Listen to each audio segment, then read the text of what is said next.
As Jeff the land shark swam another lap around his small glass enclosure, frustration finally began to settle in.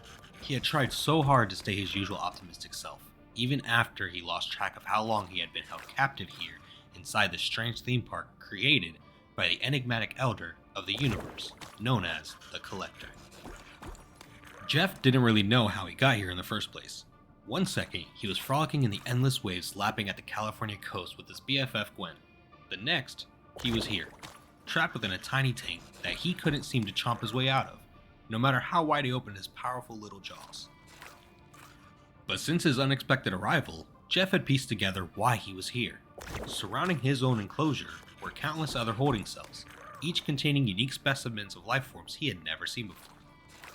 Some almost looked like the human friends he had made back home, but others were so bizarre and alien that they couldn't possibly have lived on the land or beneath the waves of his native world.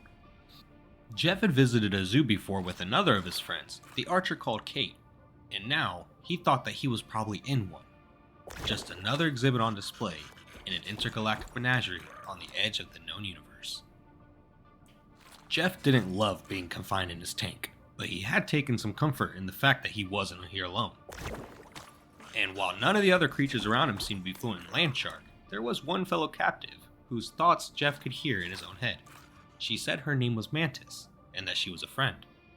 And if there's one thing that Jeff loved, other than devouring everything in his path, it was new friends. But one thing Jeff hated was when those friends were in trouble. Which brings us back to why Jeff had suddenly lost his cheerful demeanor in the first place. Jeff had felt Mantis' psionic scream as she was removed from her cell and dragged away.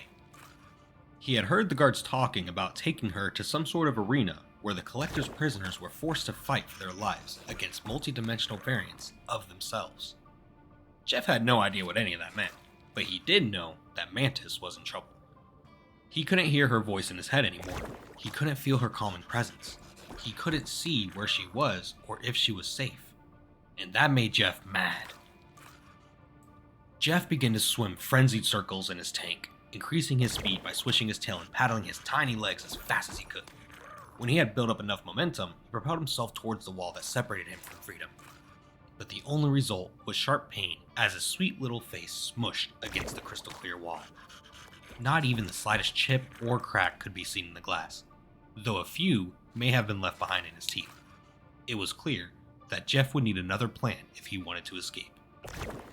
As he floated there, dazed from the impact, Jeff wondered what his friends back home would do if they were in this situation. Kate would probably use an explosive arrow. Gwen would find an unexpected way to break through a wall, probably the fourth one. Elsa would have hidden some ancient enchanted blade in her ponytail to slice through the impenetrable glass. And Wade would simply sweet-talk the guards into letting him out, with false promises of money and tacos. None of those options would work for Jeff. He was stuck here, and the thoughts of his lost friends, including Mantis, left him feeling more and more alone with every second that passed. But then he sensed it, a familiar tingle in his brain. Mantis was alive, and she was coming back. For him! Jeff couldn't help but grin as his friend approached, flashing several rows of serrated teeth in her direction. This was the first time he had seen Mantis in person. But while he may not have known her face, he immediately recognized her mind. Now that mind was clearly focused on one thing only: escaping from captivity once and for all. He's going to draw the guards, another voice said. In all his excitement, Jeff hadn't even noticed that Mantis was not alone. She had another humanoid with her, this one far more dark and brooding in demeanor. She did not look nearly as happy to see Jeff as Mantis did. And to be honest, Jeff wasn't convinced that he liked her much either. Jeff grunted quizzically, noticing the way the second woman was looking at him. He felt as though she was sizing him up, preparing to strike him down the second there was no longer any glass between them. Don't mind her, Mantis said as she started to activate the release mechanism on the side of Jeff's enclosure. She wants to get out of here as badly as we do, and she knows the only way we can make that happen is if we work together. Jeff smiled at Mantis, and she smiled back. Despite the fact that they were now attempting to break out of the Collector's exhibition, with no real idea how to escape or where they would go if they did get free, there was something about this humanoid that made Jeff feel like everything was going to be alright. And it was clear he had the same effect on her. Mantis continued to fiddle with the latch on Jeff's tank just as a squadron of armed guards came into view. As the guards shouted something in alien language, Jeff could sense that Mantis was already reaching out with her mind in hopes of diverting them. But as quick as Mantis' thoughts were, somehow their new friend managed to get to the Collector's crew first. Her blades flashed in a glittering dance, and in seconds, the guards were down for the count. Jeff couldn't have been more impressed. Jeff said, trying to express his appreciation to the purple-haired warrior. Her cold gaze never softened. Jeff could sense that her mind was powerful, just like Mantis's, but her thoughts and emotions were heavily guarded. Jeff wanted his newest friend to like him as much as Mantis did, but for now, he would simply have to accept that she no longer seemed to want to kill him or leave him behind. Mantis finally managed to swing the door open on Jeff's tanks, releasing a flood of water into the hallway. Jeff emerged from the miniature wave it created, popping himself up on his stubby legs and giving his body a quick shake to expel the excess moisture from his skin. Mantis laughed with pure delight as a deluge of droplets rained down on her. The other woman was not nearly as amused. "Let's go," Mantis said, beckoning to her unlikely pair of partners. She began to run through the Collector's menagerie with a determination that made Jeff believe she knew where she was going. The warrior woman stayed close at Mantis' side, so Jeff felt the best thing to do was bound right along behind them. As Mantis and her companion forged ahead, Jeff suddenly found himself distracted by an unusual smell. It was unlike anything he had ever encountered before, either on land or in sea. It smelled delicious and powerful. Before he realized what he was doing, Jeff had veered off from his companions, entering the Collector's private gallery. Here, the Elder of the Universe had gathered some of the most powerful items and artifacts in all of existence, and was displaying them for his wealthiest patrons to gaze upon.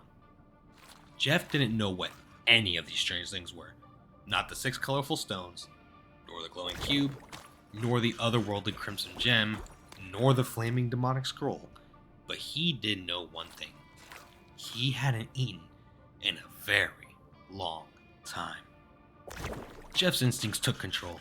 He opened his tiny jaws wide and started to swallow down almost everything in the gallery as quickly as he could.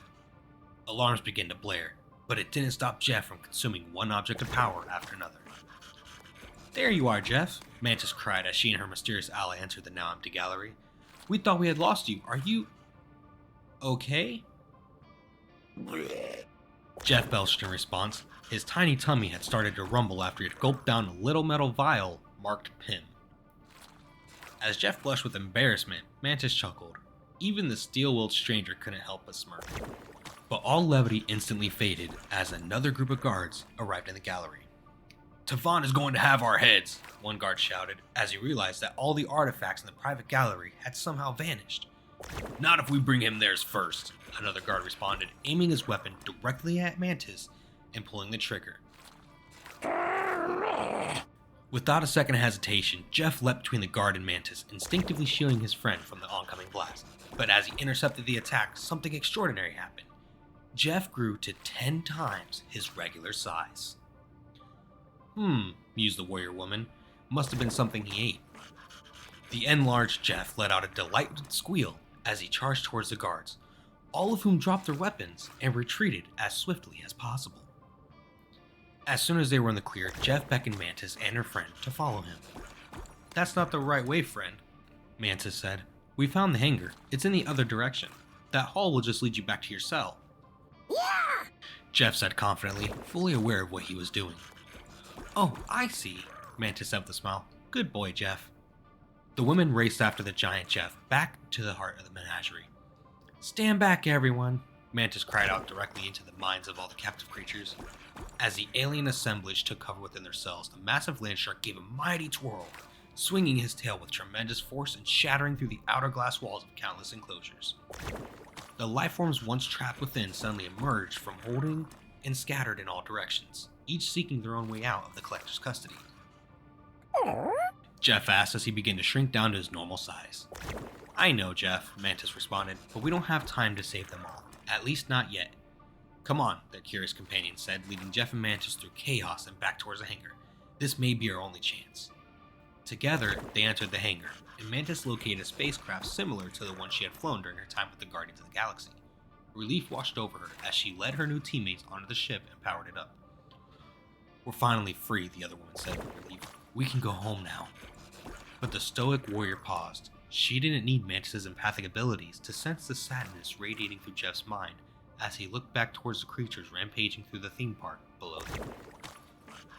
And they will be free too, Mantis said reassuringly, placing a hand on Jeff's smooth fin and giving it a gentle rub.